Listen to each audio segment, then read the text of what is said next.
That bear clawing looks like it was pretty fresh. Oh, the day I break these chains, I'm bound for the life of the simple things. In the morning, I just slept here on this turnout last night, and talk about a good view, huh? Anyways, I'm about ready to go and do my last hike while I'm here in Glacier before I have to start heading back to the rest of the world. Boom! I'm gonna be going up to Iceberg Lake, and there's supposed to be a waterfall I'll be going by, so that should be pretty cool. And yeah, it's kind of cold already still this morning. I had a little bit of trouble with the generator. The exhaust was plugging up yesterday, so I had to go without the charging the battery all the way up, so I left the fan off because I had let it discharge a little too much. And so now today everything is fogged up pretty good. When I have the fan running, it doesn't really get like that, but you know, me in here sleeping and exhaling all of that water moisture, you know, really did a number on all these windows. All right, well, let's go attack this world. Hopefully we get to see lots of beautiful peaks today. This whole place, how did we start? Does anyone remember? Not that I'm putting you on the spot. Yeah, there's a sea. Yeah, absolutely. Yeah, we were in a shallow sea. So 1.5 billion years ago, this whole place, Glacier, was 50 miles west of here, and it was at the bottom of a sea. And the sediments, there wasn't a lot of trees. There's tons of erosion happening back then. It was really humid, so you would be going on like a tropical vacation if you were visiting Glacier Park 1.5 billion years ago. It's 80, 90 degrees, very humid. And lots of erosion, so you get layer upon layer upon layer upon layer upon layer. You can just see it, all the layers up. So this whole place tells that story. Right here, even on the green rock, kind of flakes off pretty easily. Did you know that grizzly bears were diggers? This here's the bear dig. It's a decent little fall, huh? The waterfall.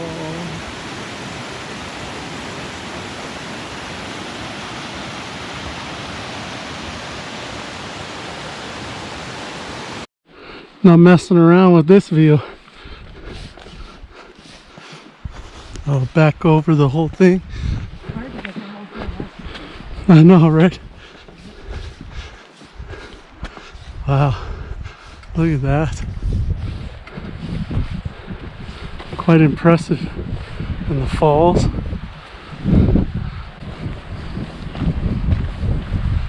So we probably got about a mile, mile and a half left. I'm just gonna build my cabin here. Don't look, all right? You know, no looking, nobody look. I'm just gonna build my cabin here. Please disperse.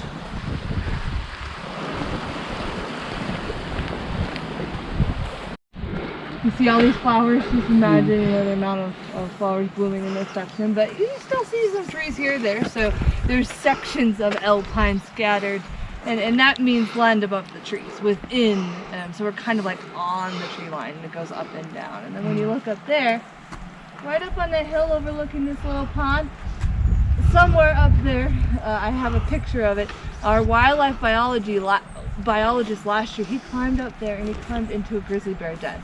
Oh, wow. Winter, so right about now, the grizzly bears are going to be roaming around trying to find a good spot to make their den. And they have those 4-inch claws, so they dig it right into the side of the mountain. Typically, a den would not survive spring because the snow melt off would just collapse it, and then they have to dig a whole new den the next year. Grizzly bears tend to make their dens high on the landscape. Black bears are much lower, where we started in the parking lot. That's the elevation they would make their home. And they don't dig. Black bears will find a spot, maybe off the trail, take some vegetation that's all dried up, lay it down for a little bed for themselves, sit on top of it, and then the snow will fall on top of them. And they tend to find a spot that's like a tree that's like overhanging a little bit, or like a rock that's overhanging. And on the west side, they've actually seen a couple black bears den inside of a hollowed out tree, right? Because they can Wow. climb. So if there's a great home that they don't have to actually make or do anything, well, why not? Good real estate, right? Come on in. Yeah. Now, in this alpine meadow, we can kind of see the ramifications of an entire summer of beautiful alpine flowers. So right here at the beginning of August, because I always stop here for my groups, I noticed the first week in August that someone had crept out trampling the flowers in order to get a picture of the flowers. And I said, oh, well, there's a trail right here. And so that was the first week, and so then we put up this log to, you know, hopefully prevent that so it's a little more obvious, but it's not, you know, people step over it and they just, you know, want a better angle at it, right? And then that wasn't the best angle, so then the following week someone started going there, and now there's a trail that's actually all over to the pond. So in terms of like human impact on the landscape, these flowers are beautiful, but they're also a food source for all the animals. And so if we trample them, hey, look at you're getting your food source, aren't you? What's going on, buddy? And there we are. That's Iceberg Lake.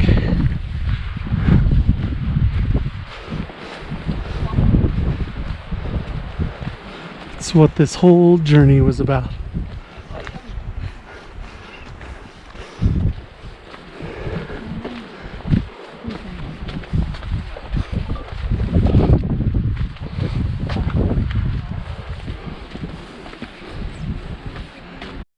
So crazy that this used to be a big old glacier. Now they call this Iceberg Lake because used to actually have a glacier here, and you know, you had icebergs floating in it, kind of like the lake from yesterday, I guess. And the glacier was still here back in the 40s, but it's warmed up enough that there's no more glacier here. There's just permanent snow fields, and even these are getting pretty small. Well, I'm kind of disappointed to say this is going to be my last hike here in Glacier. Totally want to come back again. I would love to just document every trail through here. I think it's a beautiful spot, might be my favorite. I mean, I really loved Yellowstone too, so it's kind of funny. It's kind of in the same region that the same tribes of Indians kind of utilized and everything. So a lot of the animals seem to think these two spots are pretty hot stuff too. Since they go back and forth between them. This is a very pretty lake, but if you were gonna choose between Iceberg Lake or doing the Grinnell Glacier hike, definitely go with the Grinnell Glacier hike. I think the sights coming into both of these are really nice. Both lakes are pretty, but I just think that Grinnell is just a little bit better, you know.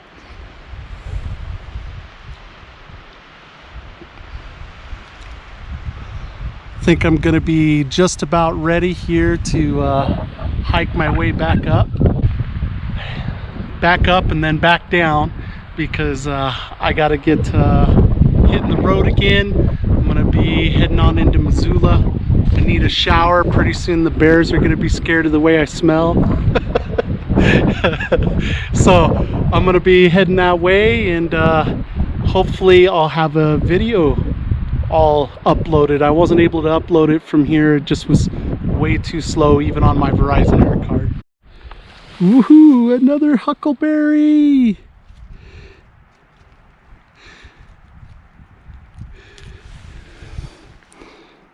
Look at that guy. Got me a nice huckleberry.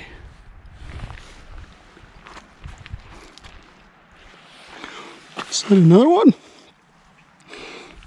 Make it two. So lucky I found a little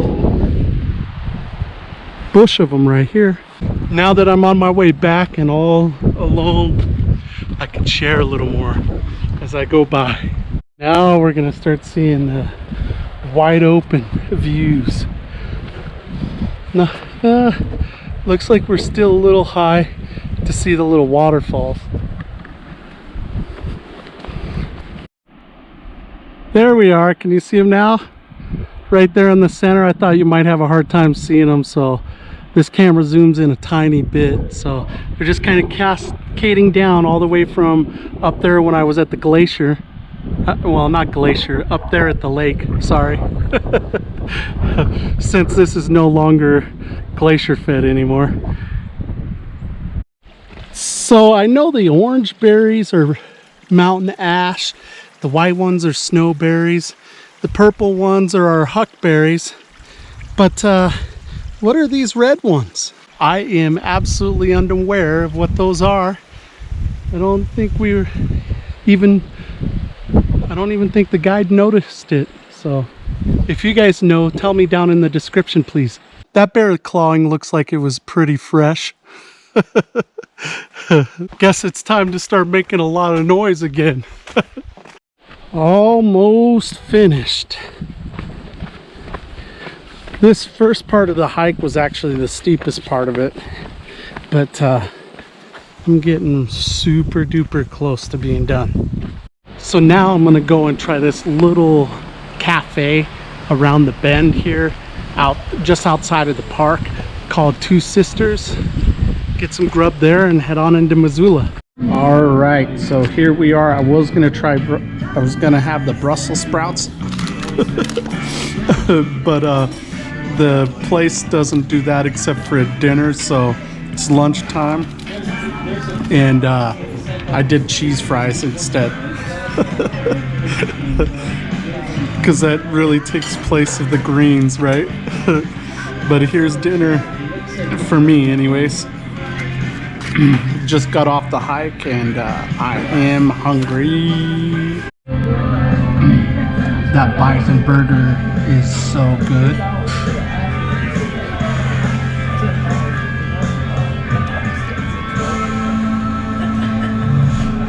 Rock and Roll Hall of Fame inductee. I have to say that I think I like bison better than I like hamburger. Honors his life and music with celebrity hosts and listener So good.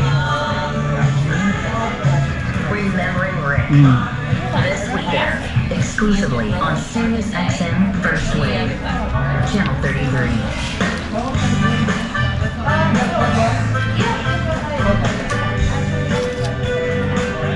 The cheese fries here are great too. I do prefer Outback steakhouses, but these are great.